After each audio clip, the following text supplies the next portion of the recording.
আসসালামু আলাইকুম রহমতুল্লাহি ওয়া বারাকাতুহু। টিজে রেসিপি ব্লগ চ্যানেলে সবাইকে স্বাগতম। আশা করি সবাই ভালো আছেন। আলহামদুলিল্লাহ আমিও ভালো আছি। কাছে দূরে যে যেখান থেকে দেখছেন সবাইকে অসংখ্য ধন্যবাদ এবং মন থেকে অনেক অনেক ভালোবাসা। আজকে খুব সহজ একটা ভর্তা বানাবো, সাধারণ জিনিস দিয়ে অসাধারণ ভর্তা, খেতে দুর্দান্ত স্বাদের মজা। ঠিক আমি যেভাবে ভর্তাটা করি সেটাই শেয়ার করলাম আপনাদের সাথে। যদি কেউ এইভাবে ভর্তাটা না করে খেয়ে থাকেন চাইলে ট্রাই করে দেখতে পারেন। আমি আশা করি অবশ্যই ভালো লাগবে।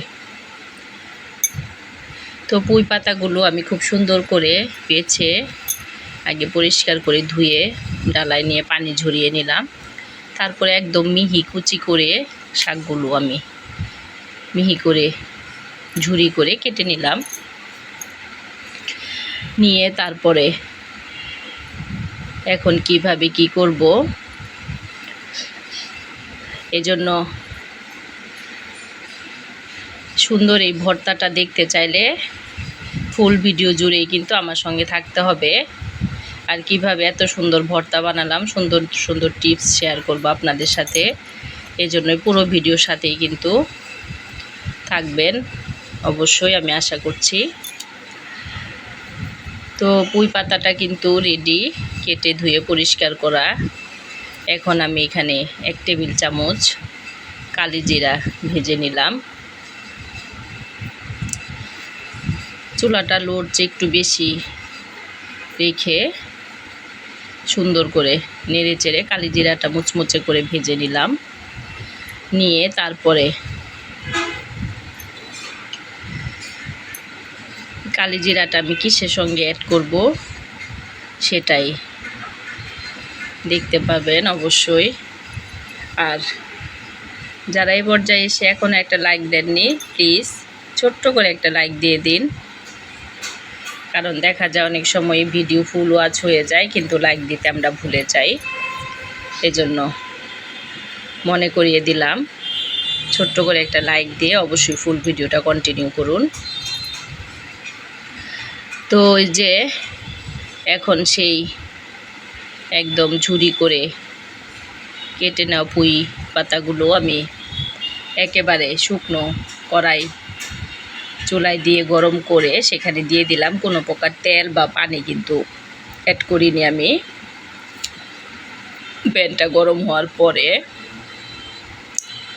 দিয়ে দিলাম পুঁই পাতাগুলো। তারপরে পরিমাণ মতো এখানে একটা দেশি ছোট রসুনগুলা, যেটা একটা রসুন নিয়েছি, আর বড় দেখে 2টা পেঁয়াজ মোটা করে কেটে নিলাম। আর ঝালটা যার যার ঝালের ব্যালেন্স মোতাবেক ঝালটা দিবেন। তারপরে একটু ঝালটা বেশি হলেও খারাপ লাগে না, আবার একেবারে কম হলেও কিন্তু ঝাল এই ভর্তার মজা হয় না। তো ওইভাবেই ঝালটা অ্যাড করবেন সবাই।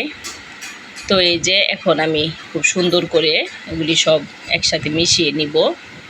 নিয়ে তারপরে আমি ঢাকনা দিয়ে ঢেকে দিব। চুলাটাকে কিন্তু এই পর্যায়ে আমি মিডিয়ামে রেখে দিয়েছি। ঢাকনা দিয়ে ঢেকে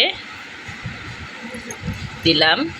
তারপর প্রায় 3 মিনিট পর আবার ঢাকনাটা উল্টিয়ে আবার শাকটাকে এপিট উপিট করে নাড়াচাড়া করে দিলাম।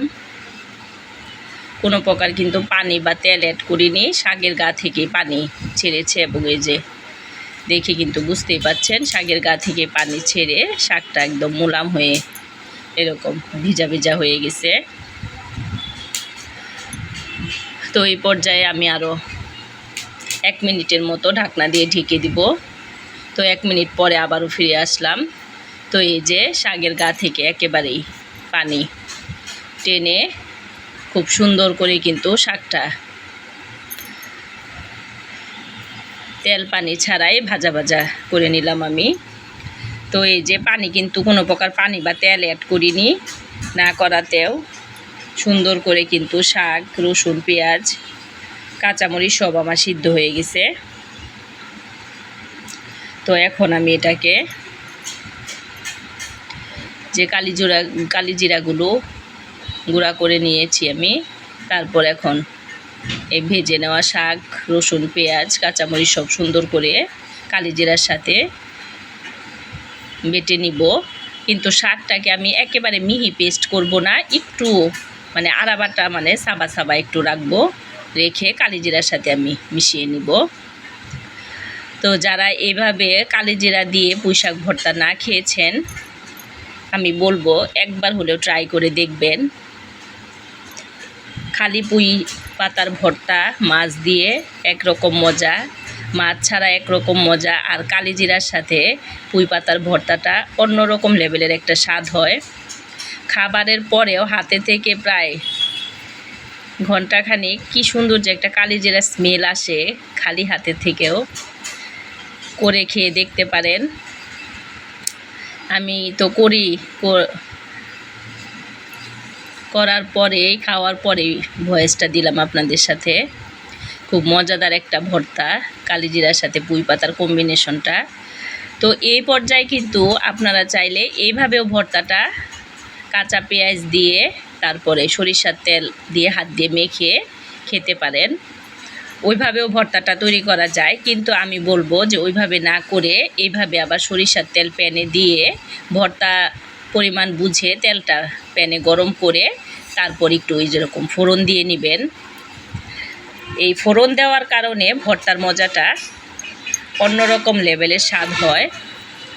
তো যারা মনে করেন যে বেশি ঝামেলা করতে পারবো না, শুধু ওইভাবেই বেটে নিয়েই তারপরে খাবেন, তাহলে ওইভাবেও খাওয়া যায়। ওইভাবে হাত দিয়ে আবার কাঁচা পেঁয়াজ দিয়ে সরিষার তেল দিয়ে মেখে নেবেন। আর যারা মনে করেন যে না একটু ঝামেলা করে আরও মজাদার করে খাবো, তারা অবশ্যই এই ফোড়নটা দিয়ে নেবেন। ফোড়ন দিতেও কোনো ঝামেলা নাই, শুধু ভর্তার পরিমাণ বুঝে প্যানে ওই পরিমাণ সরিষার তেল দিবেন। অবশ্যই সরিষার তেল দিয়ে তেলটা গরম করে এভাবে সুন্দর করে 2 মিনিটের মতো ভেজে নেবেন। নিয়ে তারপর আমি এখানে চিলি ফ্লেক্স দিয়ে দিলাম। একটু লবণটা কম হয়েছিল, এই জন্য আবার একটু লবণ অ্যাড করে দিলাম। চিলি ফ্লেক্সটা দিবেন অবশ্যই। যাদের চিলি ফ্লেক্স নাই, আমার তো চিলি ফ্লেক্স করা থাকে, এই জন্য আমি এটা অ্যাড করে দিলাম। যাদের নাই তারা শুকনা মরিচ গুঁড়া করে এখানে দিয়ে দিবেন, তেলে ভেজে দিয়ে তারপরে আবার একটু এরকম চুলাটা মিডিয়ামে রেখে একদম প্যানের গা থেকে এটা নিচ থেকে যখন এটা ভাজা কমপ্লিট হয়ে যাবে, যেটা এটার আসল স্বাদ যখন চলে আসবে, তখন এটা নিচ থেকে প্যানের গা থেকে উঠে আসবে। তারপরে যে যখন নামাবেন ঠিক ওই পর্যায়ে এই ভর্তাতে দিয়ে দিবেন পরিমাণ মতো কাঁচা পেঁয়াজ। এটাও কিন্তু অপশনাল, এটাও কিন্তু চাইলে অ্যাড করতেও পারেন, নাও করতে পারেন, শুধু ফোড়নটা দিয়ে নিলেই হবে চিলি ফ্লেক্স দিয়ে। কিন্তু তারপরেও আমি বলবো এই নামানোর সময় অবশ্যই কাঁচা পেঁয়াজটা আবার একটু বেশি করে অ্যাড করে দিয়ে আবার একটু নাড়াচাড়া করে তারপর নামিয়ে নেবেন।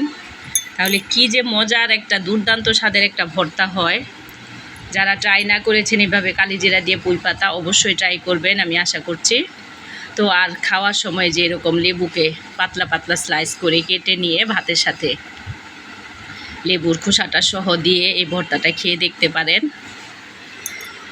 তো আজকের আমার ভর্তা রেসিপিটা আপনাদের কাছে কেমন লাগলো অবশ্যই আপনাদের মূল্যবান মতামত কমেন্টে জানাবেন।